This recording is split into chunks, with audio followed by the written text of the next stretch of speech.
Estamos de volta aqui com o programa Viver com Fé e Saúde. O nosso coração está transbordando de alegria. Outubro, o mês da nossa padroeira, o mês das crianças, não é, gente? Olha que mês especial. Na verdade, todos eles são, não é? Mas agora, em outubro, Maria. Nossa mãe, minha mãe Maria, nós falaremos sobre a mãezinha do céu e a nossa convidada, a Marlete Lacerda. Vocês também, que assim como eu, são apaixonados por essa criatura, ela que é missionária da Imaculada Padre Kolbe. Querida, muito bom ter você novamente aqui no Viver com Fé e Saúde. Para mim é uma alegria imensa também, Claudinha, sobretudo que faz tempo, né? É. Nossa, faz bastante tempo que eu participei aqui com você, então é bom rever você e é muito bom falar dela, de nossa mãe. Ai, que coisa mais linda, Mãe Maria, não é? E quem foi a nossa Mãe Maria, Marlete?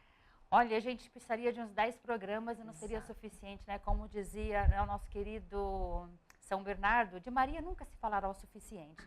Mas eu acho que de forma muito simples, né? Porque Maria era essa pessoa simples, a gente diria, esta jovem, né? Esta criança, digamos, que nasceu, né? Porque depois se tornou jovem, ali em Nazaré, essa pessoa simples, nasceu de uma família simples, num povo muito simples, e que foi escolhida, né? Aí, a dedo, podemos dizer, para ser a mãe, né, de Nosso Senhor e Salvador, e depois tornou-se também a nossa mãe, pela vontade do próprio Filho, do próprio Jesus. E que disse sim a Deus, não, Marlete? O que nós podemos falar sobre o nascimento da Mãe Maria, Marlete? Olha, essa pessoa tão importante, não é, Claudinha? E como nós já sabemos muito bem, nos evangelhos não se fala do nascimento de Maria, sobretudo porque o objetivo dos evangelhos é falar de Jesus, não é?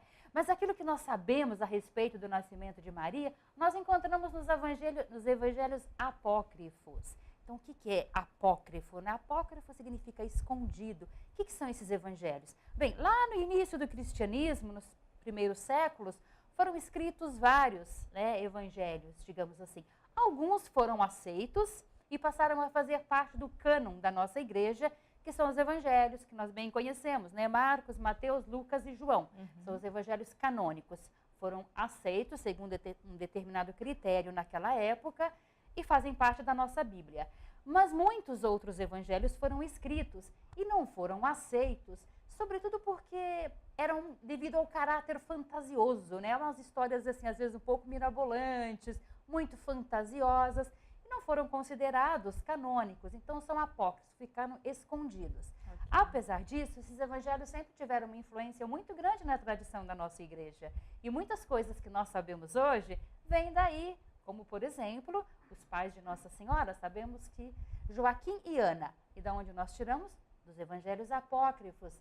E, inclusive, é daí, como eu disse, né, que a gente conhece um pouquinho do nascimento de Nossa Senhora. Disse que Joaquim e Ana eram pessoas muito justas, muito retas, né, muito tementes a Deus.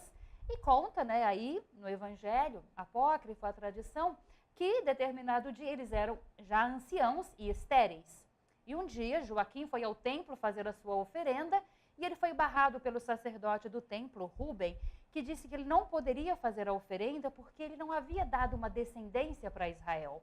Eram estéreis. E o Joaquim, então, ficou tremendamente magoado realmente com tudo isso e conta-se que ele fugiu para o deserto. Ana ficou sabendo, né, dobrou os joelhos, implorou a misericórdia de Deus, rezou, e eis então que Ana concebe. Diz que Joaquim estava no deserto, recebeu a visita de um anjo para anunciar que Ana havia concebido, né? Olha, a gente vê. Isso. É como eu falo, essa é a história que chega até nós, é o evangelho apócrifo, não foi aceito pela igreja, porém tem uma influência grande e acaba chegando até nós essa história. Sim. Então assim diz que foi o nascimento de Maria. Diz que foi. A tradição conta. Não é? Nossa Senhora Aparecida, Nossa Senhora do Perpétuo Socorro, né? Nossa Senhora de Fátima, muitos títulos, mas Maria é uma só. Isso é importante, porque às vezes a gente acha que isso, todo mundo já sabe disso, mas não sabem não. Né? O Roberto Carlos até fez essa música, que é uma catequese, e é muito bacana isso. Então, tantos títulos, e todos eles revelam um pouquinho da pessoa de Maria, né? Cada um revela um pouquinho, mas é a mesma pessoa. Né, é a mesma. Então é importante a gente saber disso. Às vezes, né, pode até gerar confusão na cabeça das pessoas, mas eu gosto dessa Nossa Senhora, eu tenho devoção àquela, esse título ou aquele outro. Pode ter sim, eu pelo menos tenho também a minha devoção particular, eu sou apaixonada por Nossa Senhora de Guadalupe, por exemplo, né? Fora a Nossa Cidinha, claro. Né? Gosto muito de algumas manifestações, e é importante sim, a gente se identifica mais com algumas. Mas eu acho que, no fundo, a gente tem que ter essa consciência, essa certeza. São todos os títulos, todos esses títulos, nomes que nós damos, mas é a mesma, é uma só, é a Mãe de Deus. Marlete, a gente pode dizer que também, de repente, é um cuidado de Deus para com cada um dos seus filhos, de que a mesma Maria, né, em diversas formas, respeitando o cuidado individualizado de cada região, de cada comunidade. Nossa Senhora da Guadalupe. Não é? Pode-se dizer isso também, querida? Com certeza, é um carinho de Deus, é uma atenção da mãe que vem ao encontro dos seus filhos, mas vem encarnada naquela cultura, naquela realidade, para atender aquela necessidade especial, porque de onde vêm todos esses títulos? Né? Alguns são bíblicos, Sim. Como nós vemos na ladainha, né? Torre de Davi, Sede de Sabedoria, Arca da Aliança, né? A gente encontra na Bíblia, mas alguns das aparições de Nossa Senhora, manifestações de Nossa Senhora, né? Aparições, né? Como a gente sabe, Lourdes, Fátima, Guadalupe, né? Tantos e outros mais. Mas outros discípulos e manifestações, ou seja, a gente vê a Aparecida, por exemplo, ela se manifestou nas águas, e a gente diz se manifestou, porque ali, através de desse aparecimento milagroso... E água é vida? E tem tantos detalhes, se você fazer um estudo aprofundado, que lindo, tantos detalhes. E depois, de repente, ela recebe algum título especial, de repente a pessoa a invocou naquela necessidade, e aí ela veio ao encontro para responder àquela necessidade, e a partir daí passa a ser invocada, e Nossa Senhora da Cabeça, Nossa Senhora do Bom Parto, e Auxílio dos Cristãos, e Nossa Senhora da Defesa, da Esperança, Nossa Senhora da Rosa, do Sorriso. Você vê, são tantos... O cuidado realmente, né, Marlete? E assim, outra questão, Maria é uma mulher forte, né, uma mulher discreta, né, que quem aparece realmente é Jesus, como você colocou, né, muito bem. E o papel exatamente de Maria dentro da igreja, então, qual seria? Olha, Maria ocupa um lugar muito importante dentro da nossa igreja. E é bom a gente saber qual é, exatamente para a gente não colocar lá à frente de seu filho. Porque tudo em Maria é relativo a Cristo, é subordinado. Nós amamos Maria, nós rezamos o rosário, nós temos as nossas devoções a Maria, porque tudo isso nos conduz ao filho dela. Né? Não para em Maria. Sobretudo a consagração. Não para. Nos consagramos a Maria porque queremos construir o reino do filho dela, porque ela nos conduz até ele. Então, tudo é relativo, é subordinado a Cristo, né, e Maria. Então, é importante, a nossa igreja tem um culto muito especial a Maria.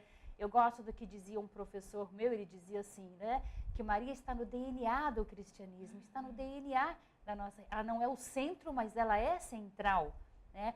E outra frase que eu gosto demais de Santo Ambrósio, ele dizia, né, nós não podemos confundir, né, Maria, né, no caso, ela é templo de Deus e não o Deus do templo.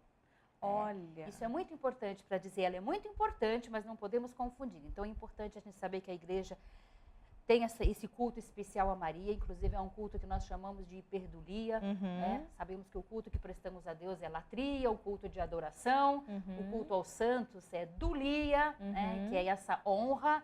Mas o de Maria se chama hiperdulia, ou seja, está acima do culto aos santos, mas abaixo do culto a Deus. É um culto especial porque entendemos esse papel especial de Maria, que colaborou, cooperou ativamente na história da nossa salvação, dando o seu sim em primeiro lugar, mas depois renovando o seu sim ao longo de toda a caminhada ao lado do filho, né, ali sempre solícita, sempre atenta.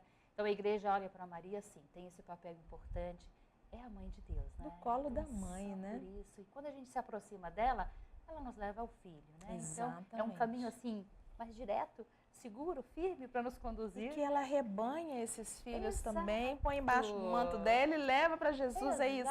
Uma intercessora, Marlete? Uma intercessora, sim, né? Muitas pessoas podem falar, não, mas lá na Bíblia está escrito, né? Paulo diz que o nosso único intercessor, né, junto a Deus é Jesus. E, de fato, a igreja não está negando isso. Pelo contrário, né? Afirmamos, Cristo é nosso único intercessor, né? Como ele diz, entre Deus e nós. Mas Maria é essa intercessora entre Jesus e nós. né? E mesmo que eu não invoque Maria, eu preciso da intercessão dela? Não, mas não é uma questão de precisar, não é uma questão de necessidade, mas eu posso, porque Deus a colocou como intercessora. Não preciso? Não preciso, mas eu quero, eu posso, eu amo, e eu sei que, como eu falei, me aproximando dela é um caminho mais curto. Então, Maria é a nossa intercessora, sim. E como nos diz lá a doutrina do Concílio Vaticano II, nos deixa bem claro isso, né? Deus nos deu este algo a mais. Não somos obrigados a recorrer a Maria, mas temos Maria para recorrer a ela. E por que não? Ela que, de forma tão, assim, íntima, conheceu a Jesus, conhece o coração do Filho, conhece o nosso coração e pode interceder por nós, sim. Não é questão de necessidade, mas é questão de amor, é questão de querer, né? Eu quero, porque eu amo Maria e ela me conduz. De fato, a minha devoção a Maria me fez me aproximar mais de Jesus, então é minha intercessora, sim. E depois, Claudinha, se nós formos pensar, eu peço para você, Claudinha, reze por mim.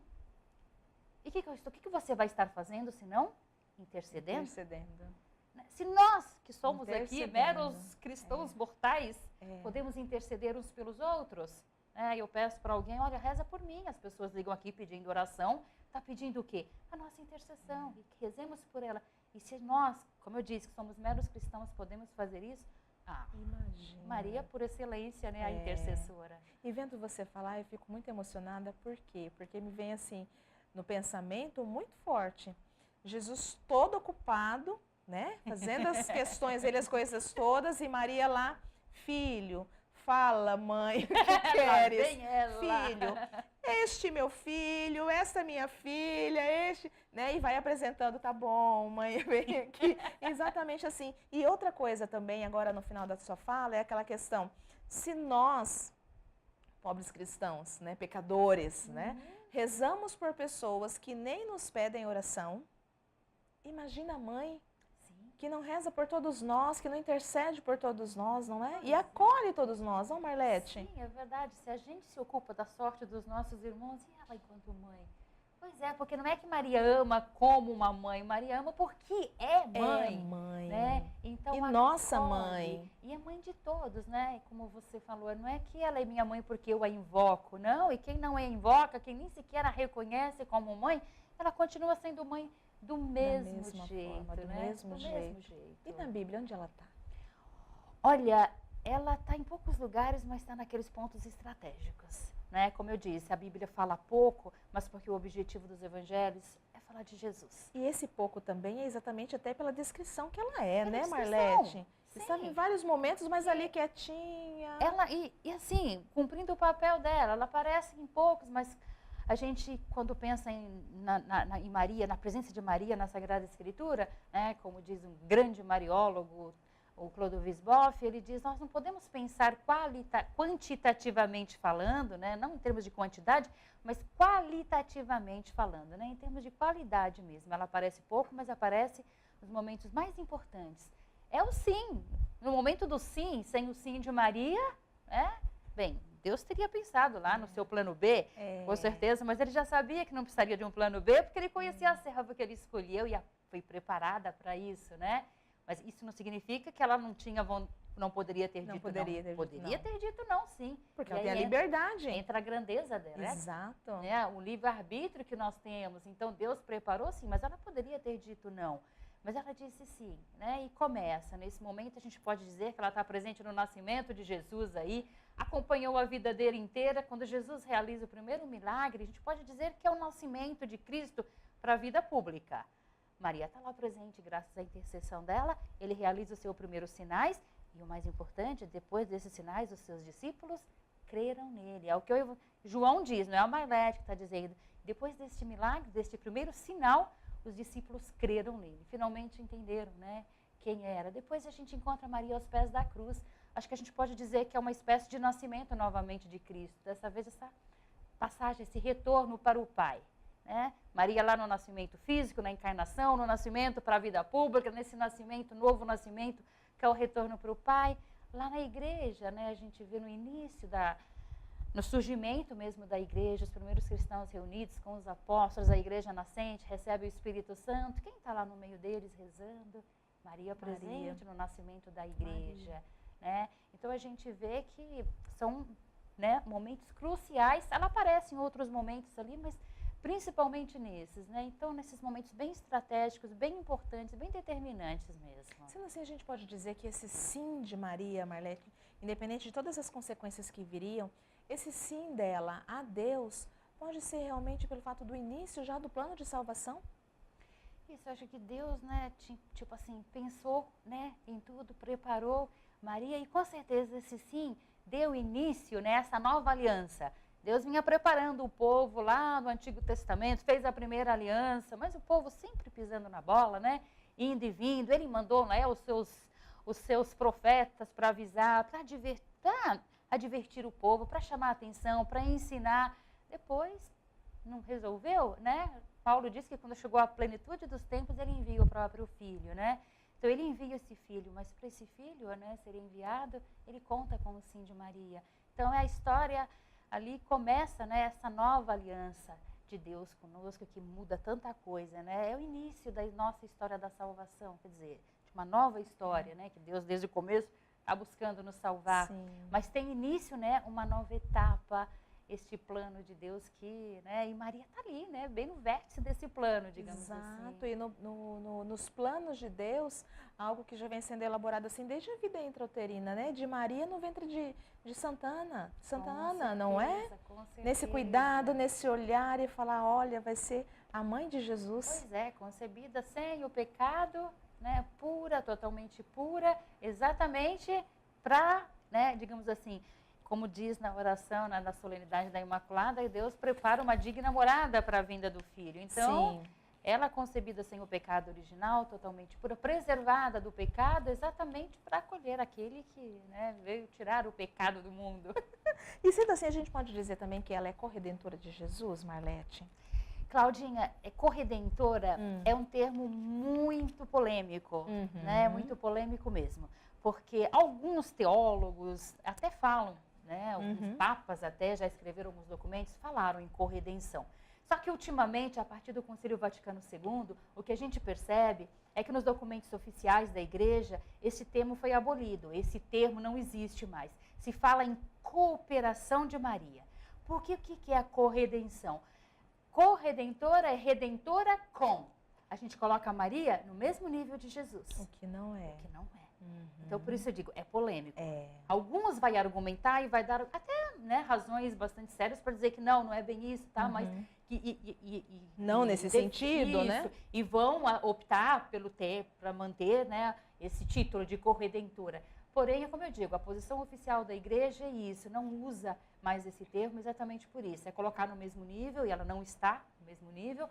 Então, se a gente lê, por exemplo, o capítulo 8º do documento Lumen Gentium, que foi escrito lá na época do Concílio Vaticano II, que é uma síntese da doutrina, né, da nossa Igreja sobre Maria, ali eles usam o termo cooperação. Maria cooperou com a história da salvação. Aí sim, cooperar é uma coisa, agora corredenção já é realmente uma coisa bem... Como eu falei, alguns teólogos defendem, alguns papas antigamente usavam até, mas até a Igreja dá esses passos, né? E amadurecer também, né? A sua reflexão teológica. Sem sombra de dúvidas. E assim, Marlete, a Milícia da Imaculada, ela totalmente tem o carisma mariano. De forma geral, de forma total, né? E como é que dá esse carisma mariano dentro da milícia? Pois é, menina, essa obra tão mariana, né? Que lindo, que lindo. São Maximiliano, né, no começo, esse profundo apaixonado por Nossa Senhora. Isso quer falar, apaixonado por Maria. Foi apaixonado, né? Não é simplesmente um devoto, não é um apaixonado por Nossa Senhora. Ele no seu aprofundamento também, que ele vai amadurecendo ao longo da vida, mas no início, né, quando ele era mais jovem, ele falava da gente seguir Maria, depois de imitar Maria. Mas quando ele já está numa fase mais madura da vida dele, mais para o final da vida, o termo que ele usa é ser Maria. Não devemos não imitar Maria, devemos ser Maria no mundo. E digamos que o modo como a Milícia da Imaculada vive, né, esse carisma, essa espiritualidade mariana, é isso. Né? Cada milite é chamado a ser Maria no mundo, não imitar Maria. Às vezes a gente pode até usar o termo imitar por falta de um outro, mas é ser Maria no mundo. Porque eu acho que a verdadeira espiritualidade mariana não é rezar para Nossa Senhora, Mas, como eu digo, é rezar como Nossa Senhora, agir como Nossa Senhora, é ser ela, né? Essa pessoa, buscar ser ela, essa pessoa, né, acolhedora, essa pessoa que sabe ouvir a palavra, que ajuda a gerar Cristo no coração das pessoas, né? Então, é buscar essas atitudes de Maria. Então, acho que a nossa espiritualidade mariana, a gente procura viver somos chamados, pelo menos, a viver dessa maneira, não tanto, lógico que a gente fala de Maria para torná-la conhecida, porque se eu não conheço, como é que eu vou querer ser Maria? Então, né, a gente fala de Maria para torná-la conhecida, torná-la amada, e que as pessoas possam depois, né, a gente dar esse passo a mais, né, nesse sentido de ser Maria mesmo. Né? E assim, dentro da Milícia da Imaculada, todos aqui, pobres cristãos pecadores que estamos aqui dentro tentando ser Maria, como o Padre Kolbe pediu, mas eu acho incrível, onde quer que você chegue, em um local da Milícia da Imaculada, você é acolhido como família. E a sensação que você tem é de que você conhece já há muito tempo aquelas pessoas, né? Verdade. Eu me senti assim quando eu cheguei aqui há alguns anos, e outras pessoas que chegam dizem que se sentem assim, e é exatamente isso. É a casa da mãe, é você se sentir em casa, é você ser acolhido. E outra coisa também é que quem tem e deve aparecer é Jesus. Não é Marlete, não é a Claudinha, né? Não é o Jean, Claudeir, não é. É Jesus, não Marlete. E isso fica muito claro para quem chega, né? E sobretudo depois que a gente se consagra a Nossa Senhora, muda muita coisa, não, Marlete? Não que a vida vai ficar uma maravilha, né? Mas o nosso olhar diante da realidade, diante das dificuldades que vão se apresentando, muda, porque a gente tem certeza que a gente está ali no colo da mãe, não é? Com certeza, Claudinha, acho que você disse tudo, né? Acho que em primeiro lugar é esse aspecto de família, essa acolhida, então nós estamos aí sendo mesmo, né, Maria, digamos, acolhendo, e depois é verdade, a gente se consagra a ela, né, exatamente para ajudar, digamos assim, primeiro, como você falou, não é uma coisa mágica eu me consagro a Nossa Senhora e os meus problemas somem, desaparecem, absolutamente, não é isso. Dependendo, mas pelo contrário, né? Exato. Somos colocados à prova, não é? À prova porque a gente está mais forte, né, com ela para poder enfrentar. Você nem se dá conta, mas você está. Isso é verdade, mas o que a gente quer aí é com ela, né, sermos esses instrumentos para construir o reino de quem? Não é dela, é do filho, né? Então, acho que é muito bacana isso, você pertencer a ela, para agir com ela, ser ela e fazer com que o filho possa realmente nascer, o reino dele acontecer, expandir, né? Sem sombra de dúvidas. Aqui tem uma pergunta que diz assim, a ladainha de Nossa Senhora fala desses títulos, nesse momento invocamos vários nomes, mas uma mãe, como nós já falamos aqui inclusive, né? Há títulos que elogiam, dão adjetivos a Nossa Senhora, como Arca da Aliança, Rosa Mística, fala pra gente. Não, é aquilo que eu comentei, né? A gente encontra sobretudo aí, como você falou, nas ladainhas, esses títulos que às vezes a gente fica pensando, nossa, mas o que é isso, né? Arca da Aliança, Sede de Sabedoria, Torre de Marfim, são coisas fortes, são tudo temas que a gente encontra na Bíblia, inclusive no meu programa Encontro com Maria, vou fazer propaganda, né? Todos os dias na Rádio Imaculada. Olha aí, gente, vamos sintonizar na Rádio Imaculada Conceição, que horário vai? Das 13 às 14. Olha, das 13 às 14. O programa, e lá uma vez eu fiz exatamente um estudo aprofundado sobre cada um desses títulos. O que significa. Olha que bacana. Né? É muito lindo mesmo. Eu gosto, por exemplo, quando a gente pensa em Arca da Aliança, não é porque Nossa Senhora Arca da Aliança. Pensa lá no Antigo Testamento, né, a aliança que Deus fez com o seu povo, as tábuas da lei que Moisés pegou eram carregadas dentro de uma arca. Né? E esta arca era o lugar do encontro com Deus, porque ali estava a lei de Deus, a palavra de Deus. E é muito lindo quando a gente pensa em Maria, que é chamada de Arca da Aliança, porque depois é o próprio verbo de Deus que se encarna no ventre dela. Maria se torna essa arca, aquela que carrega Deus dentro de si. Não mais tábuas, né, da lei ali, tábuas de pedra, né, palavras escritas, mas o próprio verbo encarnado. Então, é muito, muito bonito mesmo, sabedoria, né? Olha, a sabedoria de Deus, e Maria é esta sede de sabedoria. A gente pode, lógico, pedimos tantos dons do Espírito Santo, mas sem a sabedoria a gente não, né, acho que não saberia como administrar os outros. Maria é esta sede de sabedoria. Enfim, tem muitos títulos aqui que eu falei, agora de cabeça também, o significado de cada um, mas é muito lindo, muito. E cada um, como eu digo, revela um pouquinho, da pessoa de Maria, né? Marlete, falar de Maria é tão... É que nem você falou, 10 programas, nós não vamos falar ainda tudo de Maria, né? Mas outra coisa que me veio à cabeça agora é você falando dessa fortaleza que é Maria.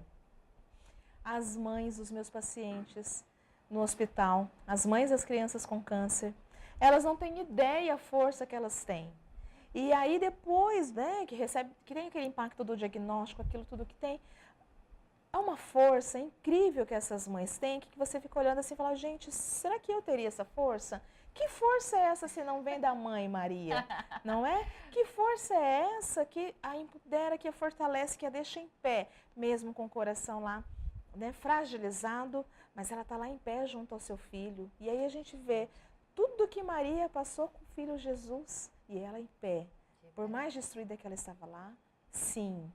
Porque eu acho que ali, né, essa atitude de estar de pé junto da cruz, mais do que estar de pé fisicamente, numa postura, digamos, é lógico que ela estava de pé, mas não é tanto isso que a Bíblia quer dizer. Não é esse de pé que a gente fala, né? Não é esse de pé, porque eu estou de pé, eu não me sentei. Podia ter se sentado, podia ter se ajoelhado, porém Maria é uma atitude interior, né? Esta fé inabalável, né, que espera contra toda esperança. Isso é muito bacana. Olhos voltados para o céu, como diz, né? Exato, porque a gente fala assim, olha que pior do que aquela dor ali, né, acho que não sei se existe coisa pior você ver o filho morrer daquela maneira tão drástica, mas é a fé. É a fé que mantém de pé. E esta mesma fé, né, que sustenta, como você disse, essas mães. Porque a gente não está passando por aquela situação, então você fala, eu não conseguiria. Mas a hora que você precisar, com certeza Nossa Senhora vai estar lá do seu lado e você vai conseguir. Vai. Sem sombra de dúvida. Se a gente acredita, E tem vários testemunhos dentro daquele hospital do poder da Mãe Maria. E a gente vê, e é muito interessante, é muito lindo. E assim, na tua cara que as coisas vão acontecendo, como não, né?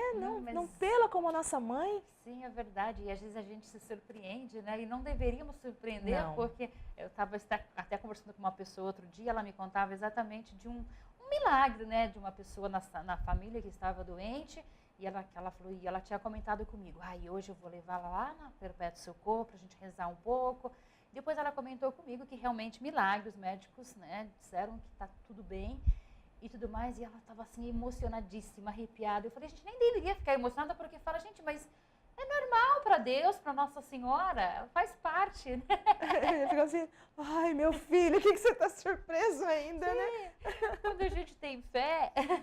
E aí a gente diz assim, que a gente tem realmente que ter uma fé madura, saber que as vontades são do Pai e no tempo de Deus. Exato, né? Claudinha, isso é importante. Ter sabedoria da gente poder saber lidar com as adversidades que não são da nossa vontade ou do nosso favor, nesse sentido. E saber que Deus é que sabe de todas as coisas, não, Marlete? Claudinha, a minha mãe tinha uma frase, né, que para mim ficou, não era dela, porque muitas pessoas falam isso, mas ultimamente, quando ela já estava na cama, né, que totalmente dependente dos outros, no momento mais difícil, e isso também, eu falo, gente do céu, quando a pessoa está mais que deveria estar revoltada, porque como eu estou aqui, tudo que ela falava, Deus sabe de tudo, Deus sabe de todas as coisas. Olha. Deus sabe de todas as coisas, eu falo, gente do céu, né, aí você percebe que, né, esse amadurecimento, porque Deus sabe de todas as coisas, eu poderia ficar brava porque Ele poderia me tirar desta cama, Ele sabe das coisas. E ao mesmo tempo, quando é nos tempos de vitória, né, Marlete? Eu que consegui nada, se não fosse através de Deus. Então a gente, no momento de vitória também, é dar graças ao Pai, não, Marlete? É verdade, sim, porque a força vem dele, né? Bem. A força no momento de dificuldade, mas no momento da vitória, das coisas boas também. E bem aquela questão que a gente não vê o chão, mas ele está lá. Tá, não, confiança é tudo, gente, é tudo. E como você disse, é muito importante essa fé madura, é sempre esperar em Deus e não de Deus. Esperar em Deus, isso. Esperar em Deus, não de Deus. E quem não agiu como as crianças mimadas, eu pedi, Ele não me deu. Eu rezei para Nossa Senhora, ela não me atendeu. Só eles sabem o que é melhor, né? Se não nos atendeu, era melhor assim. Na hora certa. Eu quero que você deixe uma mensagem para quem está nos assistindo, meu amor. Gente, bem, eu acho que a gente está nesse mês tão especial aí, mês de outubro, além de celebrarmos a nossa padroeira, é o mês do Rosário, né? Então, vamos aí, se você ainda não tem o costume de rezar, de começar, porque depois que a gente começa a vir um hábito, e um hábito maravilhoso, que a gente não vai deixar de lado nunca, né? E depois, como dizia São Maximiliano, para cada um dos seus milites, nos diz ainda hoje, né? Não tenham medo de amar Nossa Senhora, né? A gente nunca vai amá-la mais do que ela merece e nem mais do que Jesus amou. Então, amemos Nossa Senhora cada vez mais e cada vez mais vamos buscar nos deixar conduzir por ela e ser ela no mundo. Ser ela, né? E não como ela, né, Marlete? Sim, ser ela. Que ela se faça cada vez mais e está presente em sua caminhada, em sua vida. Obrigada, Deus te abençoe. Claudinha. Que alegria ter você aqui mais uma vez. Para mim também, né? Não preciso nem repetir, mas eu vou repetir. Um prazer muito grande rever você, participar do programa e falar de Nossa Senhora é unir o útil ao agradável. Então, muito obrigada pelo convite. Olha, quem estava com saudade da Marlete no Rosário Lar. Olha a Marlete no Viver com Fé e Saúde, não é? Deus te abençoe, querida. Amém, a você também. Amém, a todos nós. E aí, gostaram? Que delícia falar da Mãe Maria, né? Tô pensando aqui em chamar a Marlete mais e mais vezes para a gente poder falar cada vez mais da nossa Mãezinha do Céu. Mas agora nós vamos para um breve intervalo e voltamos já já com o programa Viver com Fé e Saúde.